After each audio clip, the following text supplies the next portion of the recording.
Hello ka-G! Welcome again sa ating vlog for today's video. Andito naman po ang inyong tindera sa buong tindahan ng Qatar dito sa Doha. So, yun na nga po guys. Today is my day off. So, here we are. Rarampa ang inyong tindera dahil nga po ay nakapagsahod na. So, sabi nga nila, minsan kailangan mo i-treat ang sarili mo kahit hindi mo kailangan ng masyadong bonggang gumastos. Pero ang importante, nakalabas ka, nakapag-refreshing, kumbaga balance sa trabaho. Kung gaano man ka-hectic, may time ka pa rin pumasyal kahit minsan kasama yung mga kaibigan mo, pamilya kung meron man. So ito na nga guys, napakagandang lugar na aking napuntahan. Isa to sa pinaka magandang mall so far na aking nabisita na akala mo para kang nasa Enchanted Garden. Charis. Diba? Tingnan mo yung ambience. Akalain mo sa loob yan ng mall. Ito pala is Doha Oasis Mall located in Mall Sharif, downtown Doha, Qatar. So, ayan na nga. May mga pabulaklak pa para akong si Princess Sarah. Diba? Charis. Wow! Yun nga. Dito muna kami nag-meet up ng aking kaibigan dahil dito rin siya pumapasok. So, since morning siya, ayan, nag-ayaan, biglaan. So, naniniwala talaga ako guys na ang mga gala na hindi na plano ay minsan mas nakakatotoo at natutuloy. So, yung Westbrook guys, ito ang nakikita nyo dito naman sa ibang bahagi naman po to ng Qatar.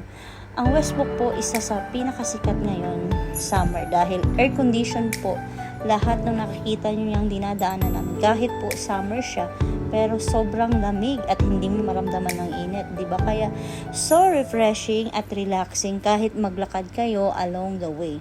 So trivia lang po pala guys, ang Doha Oasis po ay isa sa luxury type ng residential, spa, hotels, and establishment na merong restaurant. So, napili namin pumunta dito dahil nga, kagaya ng sabi ko, matagal namin pinano to at isa sa mga kaibigan ko na iyaya ko. Pero ito na nga, natutuloy na.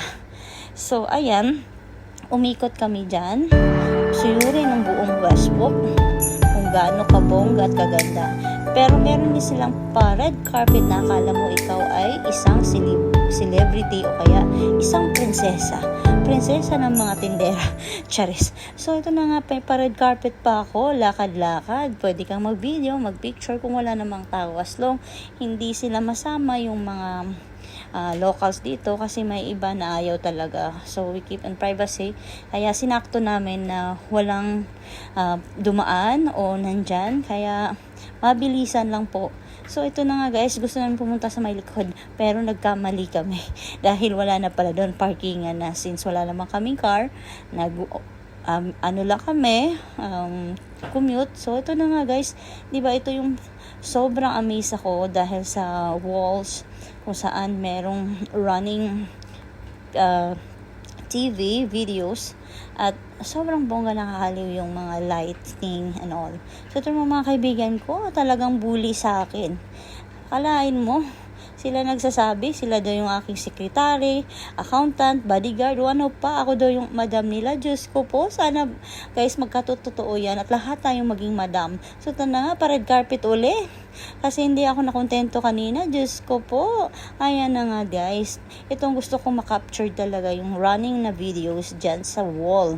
Kung saan pwede kang mag-video. Pero yun nga lang, sadyang ano lang talaga. Tina-timings namin na walang makukuhang mukha ng mga locals kasi bawal. So, bandang huli napagod kami guys.